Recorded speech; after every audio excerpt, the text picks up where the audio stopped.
Halo guys semuanya, kembali lagi hari ini di channel Mr. Trakin ya. Namun sebelumnya pertama-tama mungkin saya mau sedikit info dulu teman-teman. Untuk kalian yang nanya nih, mungkin beberapa hari ini saya nggak ada upload ya untuk video ISG Daily ya. Jadi nanti konsepnya akan saya ubah kembali nih. Nanti ke depan untuk video yang biasa untuk update market sehari-hari itu akan saya fokuskan teman-teman. Dan gantinya saya akan update market itu untuk ISG setiap hari Jumat ya, atau misalkan di akhir pekan. Kalau misalkan Jumat libur berarti hari Kamis teman-teman, dan sebagainya ya, dan seterusnya. Jadi saya akan ganti dengan market update setiap akhir pekan. Dan untuk hari-hari biasa saya lebih akan upload video lebih kepada update emiten teman-teman ya. Jadi lebih seperti video kali ini. Jadi sifatnya lebih kepada update emiten dan juga analisa saham teman-teman. Oke, jadi langsung aja di video kali ini saya membahas sebuah berita ya, yang di sini terkait dengan sektor properti tentunya, yang dimana insentif PPN teman-teman yang kemarin akhirnya disahkan oleh pemerintah ini terkait dengan pajak ya, yang akhirnya ditanggung oleh pemerintah dengan memberikan insentif. Nah, kita akan coba lihat bagaimana ya untuk mekanismenya. Di sini kita perhatikan sedikit ketentuan tersebut ataupun yang namanya insentif ini ya, tertuang dalam Peraturan Menteri Keuangan atau PMK nomor bla bla bla tentang PPN atas penyerahan rumah tapak dan satuan rumah susun yang ditanggung pemerintah tahun anggaran 2023. Jadi PPN tersebut ditanggung pemerintah sebagaimana dimaksud hanya dapat dimanfaatkan untuk setiap satu orang pribadi atas perolehan satu rumah tapak atau rumah susun. Dalam aturan tersebut juga disebutkan bahwa insentif bukan hanya berlaku bagi WNI, namun juga bagi WNA, teman-teman yang memiliki NPWP ya, sepanjang memenuhi ketentuan peraturan perundang-undangan. Dan peraturan untuk PPN yang ditanggung pemerintah tersebut itu 100% berlaku sebagai dasar pengenaan pajak untuk rumah dari harga 2 sampai 5 miliar rupiah ya. Dan ketentuan ini berlaku bagi rumah yang serah terima mulai 1 November sampai 30 Juni 2024 mendatang. Sedangkan mulai 1 Juli nanti sifatnya dia progresif ya, menurun. Yang pertama 100%, kemudian 50%. Ya, dua itu aja teman. Jadi cuma ada dua ya untuk kategorinya, yaitu 100% dan juga 50% sampai dengan akhir tahun 2024. Nah, ini yang lagi cukup ramai dibicarakan terkait dengan insentif yang diberikan pemerintah untuk terutama menggerakkan lagi ya sektor properti yang terlihat cukup menurun nih secara kinerjanya. Dan ini pemerintah mengambil langkah tersebut untuk menggenjot kembali dari segi sektor properti supaya lebih kembali terangsang, teman-teman. Nah, di sini kita kembali hari ini kita akan update beberapa emiten ataupun saham ya yang terkait dengan sektor properti, khususnya yang berkaitan langsung dengan rumah hunian ataupun rumah tapak ya. Dan oke, langsung kita akan langsung cek ke dalam chartingnya. Yang pertama kita akan bahas di sini dari emiten ASRI atau Alam Sutra, teman-teman. Di sini Alam Sutra mungkin kita akan update secara panjang dulu ya, secara weekly di sini. Secara weekly, kalau kalian perhatikan di sini sebenarnya so far secara pergerakan untuk ASRI atau Alam Sutra masih dalam sideways ya, cukup panjang di sini. Dari semenjak tahun 2021 pertengahan sampai dengan sekarang di bulan udah mau memasuki bulan Desember ya. So far kita melihat Alam Sutra masih dalam proses sideways-nya yang cukup panjang.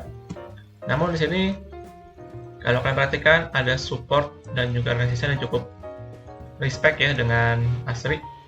Di sini kurang lebih di 140-an teman-teman. Ini cukup respect untuk area supportnya. Jadi bisa kita bilang ya untuk area konsolidasi dari ASRI so far di harga 140-an sampai dengan resistnya itu di 200 teman-teman. So far ini resist 200 yang cukup penting menahan pergerakan Alang Sutra selama kurang lebih 2 tahun terakhir ini. Jadi so far secara outlook weekly masih dalam proses sideways. Kalau kita cek secara pendeknya, secara pendek ini ASRI kemarin sempat mengalami koreksi ya. Jadi kalau saya bilang masih dalam fase bearish secara pendek untuk ASRI. Cenderung lebih ke arah sideways ya, ataupun konsolidasi juga nih untuk ASRI secara jangka pendek sebenarnya. Kemarin setelah koreksi sempat menyentuh ke supportnya di sini di 160. Ini bisa kita jadikan sebagai support pendek untuk Alang Sutra, teman-teman. Dan di sini pergerakannya termasuk dalam konsolidasi, menguji ataupun mengetes beberapa resisten ya. So far terakhir menguji ke 170-an. Di sini namun belum berhasil untuk di break. Jadi pergerakannya masih terbilang dalam area sideways-nya ya, ataupun bergerak konsolidasi aja. Dan untuk ASRI ini mungkin menurut saya kalau misalkan mau emang confirm mau lanjut naik, harus bisa berhasil kembali ke atas 180 ya untuk harganya. Baru ini saya lebih yakin bahwa ASRI akan konfirmasi untuk lanjut naik lagi. Tapi selama masih kepentok aja nih di bawah 180-an, which is 170-an juga sebagai resistennya, maka pergerakannya hanya akan bermain sideways dan akan kembali ngayun ke bawah lagi. Dan so far supportnya tadi seperti yang saya sebutkan, yaitu di harga 160. Oke, jadi untuk kalian yang pegang untuk ASRI masih harus bersabar ya, karena saya rasa ini secara panjang masih belum terlihat arahnya apakah akan bisa menembus 200 atau justru akan break ke bawah supportnya lagi. Oke, itu yang pertama untuk update kita dari Alang Sutra. Kemudian yang kedua untuk Agung Podomoro APLN, ini juga sama secara weekly, kita perhatikan dulu. Secara weekly ini juga ada area yang cukup di respect oleh APLN, kurang lebih di sini teman-teman di 120-an ya. 120-an ini so far setelah dulu menjadi resisten, kemudian menjadi support, menjadi resisten kembali, dan sekarang ini berperan sebagai support lagi teman-teman di area tersebut, kurang lebih di 120-an. Jadi ini merupakan area yang mungkin buat kalian perlu dipantau ya, untuk yang pegang terutama di 120 ini, karena merupakan area yang cukup di respect oleh Agung Podomoro. Dan so far terlihat kemarin setelah nggak mampu untuk break ke atas resisten di 170-an, akhirnya kembali ngayun kembali ke bawah dan menguji ke support tersebut di 120-an. Dan di sini sempat saya mention kemarin di video-video kemarin, ini Agung Podomoro ada potensi menarik bisa rebound ya di sini setelah menguji ke supportnya. Dan terlihat nih dalam 2 hari terakhir ini Agung Podomoro ada kembali sedikit rebound ya, dan reboundnya ini saya rasa bisa menguji sampai ke 138 140 teman-teman. Ini bisa kalian pantau ya untuk mungkin pantauan untuk APLN untuk potensi reboundnya. Namun so far secara pendek pergerakannya hanya dalam fase sideways aja nih kalau saya lihat untuk sementara dari Agung Podomoro. Oke, jadi yang perlu kalian pantau itu support di 120-an. Ini merupakan support penting untuk progres pergerakan dari Agung Podomoro, karena kalau misalkan dijebol maka nextnya akan kembali menguji ke harga 100-an teman-teman. Oke, Jadi itu untuk update yang kedua dari emiten Agung Podomoro. Oh ya, namun sebelumnya ini disclaimer on teman-teman ya.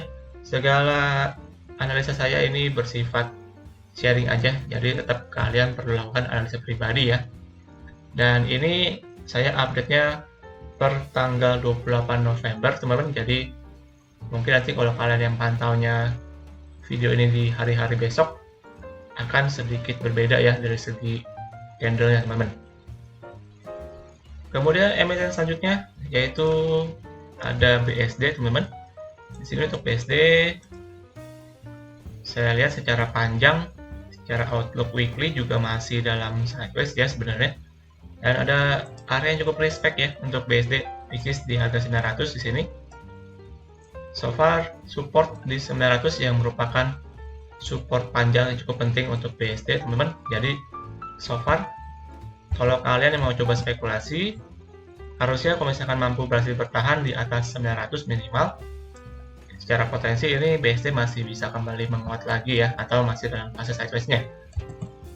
Nah, dan untuk resistennya di 1200 so far ini juga cukup menahan pergerakan BSD selama beberapa minggu terakhir ini.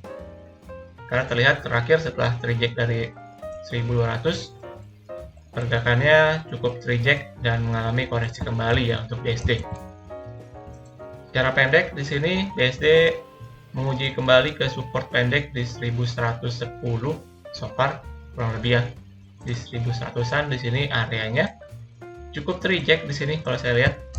Dan kalau misalkan terject seperti ini maka potensi akan kembali bisa ngayun ke bawah lagi teman-teman, which is ke harga 1000-an ya sebagai support terakhir untuk BSD ini. Dan namun untuk BSD saya rasa cukup menarik ini secara valuasi ataupun fundamental. Ini merupakan sebuah emiten properti yang terbilang cukup menarik ya secara valuasinya. Jadi bisa kalian pertimbangkan untuk mungkin yang mau coba spekulasi ataupun investasi ya di emiten properti satu ini. Karena kita tahu secara fundamental ini BSD lagi cukup pesat juga ya secara perkembangan untuk lahan-lahan yang sedangkan mereka dikembangkan juga masih cukup besar. Jadi secara prospek saya rasa ini emiten yang cukup bisa dipertimbangkan ya, atau bisa dipantau untuk kalian yang mau coba untuk spekulasi di sektor properti teman-teman. Oke. Jadi coba aja pantau di dekat-dekat 1000 sampai dengan 900 ya, di dekat-dekat supportnya. Dan kemudian next ada Summarecon Agung, ini untuk SMRA. So far juga pergerakannya masih dalam sideways saya rasa di sini yang cukup panjang, sideways-nya yang cukup panjang. So far ada area yang cukup respect untuk support di harga 500, sedangkan untuk resistennya di harga 700-an teman-teman. Secara pendek di sini kalau kalian perhatikan untuk SMRA kemarin ada potensi menarik nih kalau kalian yang pantau ya. Dia akhirnya break dari pattern yaitu inverted head and shoulder dengan naik line-nya di harga 610 dan berhasil di break kemarin setelah disahkannya insentif dari pemerintah ya. Jadi ini di break untuk resistennya di harga 610. Jadi ini merupakan sebuah potensi menarik kalau saya rasa untuk SMRA teman-teman. Jadi yang mau coba spekulasi, saya rasa kalau misalkan SMRA dia bertahan di atas 600 minimal, saya rasa ada potensi kembali bisa untuk menguat lagi ya. Dan area yang wajib ditembus pertama itu di harga 640-an. Di sini merupakan area yang berperan sebagai resisten ya sebelumnya oleh Summarecon ini dan cukup kuat. Jadi wajib ditembus untuk 640 ya. Kalau misalkan mampu ditembus, maka next potensi bisa kembali menguat dan menguji ke 680 sampai dengan 700-an teman-teman untuk area dari SMRA ini. Dan ini Summarecon juga merupakan sebuah sektor properti dari sebuah emiten ya maksudnya, yang juga cukup menarik kalau kalian pantau di daerah Gading Serpong. Ini juga masih cukup luas tanahnya yang bisa dikembangkan. Jadi harusnya secara fundamental maupun secara prospek, Summarecon merupakan sebuah emiten yang cukup bisa dipantau ya ataupun dipertimbangkan. Oke, itu yang keempat dari emiten sektor properti untuk update-nya. Kemudian yang kelima, ini juga sebuah emiten yang cukup terkenal juga nih, yaitu Ciputra Development ataupun Citra. Ini Citra kalau saya cek secara potensi cukup menarik ya. So far ada pergerakan di sini untuk Citra dalam proses menguji sebenarnya di sini, menguji resisten pentingnya di 1100-an sampai 1200. Ini merupakan resisten yang amat cukup kuat ya, yang menahan Citra selama kurang lebih beberapa tahun terakhir, teman-teman. Dan di sini potensinya lagi diuji, dan namun kelihatannya lagi cukup terreject ya, nggak mampu untuk break ke atas. Jadi ini kalau saya rasa untuk Citra potensi akan kembali mengayun ke bawah lagi.